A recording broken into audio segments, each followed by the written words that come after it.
ونروح للضغط الرهيب اللي حاصل على حسام حسن والتصريحات الغريبة اللي طلع قالها. لكن أنا عايز أقول حاجة يا جماعة، ما تجيبش واحد أصلا معروف إنه عصبي، وأصلا معروف إن هو تعامله الإعلامي بين قوسين ضعيف، وطول عمره يعني فاكر أنا لما كان بيتكلم وهو لعيب كورة مع المراسلين بعد المباريات وقبل المباريات وهو لسه بيلعب. فطبعا معروف حسام حسن والطريقة بتاعته والشدة والحماسة والزيادة شوية، ومعروف كمان إبراهيم حسن بنفس الأمر.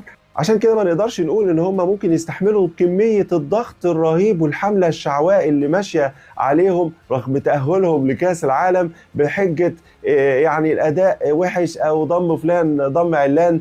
أنا شايف إن حسام حسن تصريحاته كلها يعني ما كانتش صائبة، خاصة التصريح الأخير ده كان سيء جدا جدا وموضوع ربع محترف.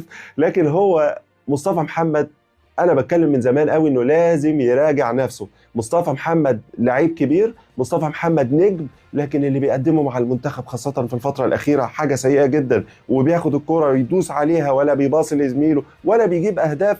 فبالتالي هو عنده حق ان هو فعلا مستواه وحش، لكن ما عندوش حق ان يقول كده. لازم المدرب يكون عنده من الحكمة والبصيرة ان هو يفهم التعامل مع الاعلام حاجه، والكلام اللي هو بيقوله للعيب ممكن يقول نفس الكلام ده لمصطفى محمد عشان يحفزه ويرجعه، يقول انت بتلعب على سطر وتسيب سطر، انت بتعمل، انت بتسوي. لكن التحدث مع وسائل الاعلام والسوشيال ميديا ايوه فيها حنكه، ايوه فيها خبره ومحتاجه مهارات سكيلز معينه لكل مدير فني. عشان كده بنشوف في الدوري الانجليزي معانا لما سلوت بيطلع يتكلم وازاي بيتعلم من اخطائه، وقد ايه جوارديولا ميجا مايند لما فلتت مره واحده منه كل انتقده وقال له انت بتقول ايه. لكن غالبا هو بيدير حوار هايل. وكنا بنشوف كلوب لما قال لهم انا النورمال وان، وبنشوف سبيشال وان مورينيو. يعني الطريقه بتاعت المدربين لابد من يكون في